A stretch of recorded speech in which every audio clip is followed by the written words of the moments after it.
এবার প্রথম থেকে ইচ্ছা ছিল যে শ্রাবণ মাসের প্রথম সোমবার বাবার পুজো দিয়ে তার নামে সবুজ চুড়ি পরবো, সে আমাকে চুড়ি পরাই দিবে। তার দেওয়া চুড়ি ঠিকই পরছি, কিন্তু সে পরাই দিতে পারে নাই।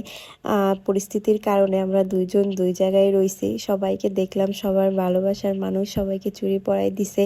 তো এটা বলার পরে সে আমার জন্য টাকা পাঠাই দিছে, বলছে যে তুমি চুড়ি কিনে নিয়ে এসে পুজো দিয়ে বাবার কাছে পরবা। তো পুজো টুজো দিয়ে তাকে একটু ফোন দিছি যে দেখো আমি এখন চুড়ি পরবো, এর জন্য তাকে ভিডিও কল দিছি যে আমি যখন চুড়ি পরবো তুমি তখন দেখবা। এই তো তাকে ফোন দিয়ে চুড়িগুলো পুজো শেষ করে চুড়িগুলো পরতেছিলাম। সে এক ধ্যান আমার দিক তাকাই রয়েছে যে আমি কিভাবে চুড়ি পরতেছি, আর বারবার বলতেছিল যে এইটা এইভাবে না ওইভাবে পরো, চুড়িগুলো পরলে অনেক সুন্দর লাগবে। তাকে আমি অনেক বেশি মিস করতেছিলাম। প্রতিবার দুজনে একসাথে বাবার মাথায় জল ঢালি, একসাথে পুজো দেই। কিন্তু এইবার পরিস্থিতি অন্যরকম থাকার কারণে দুইজন দুই জায়গায় রইছি।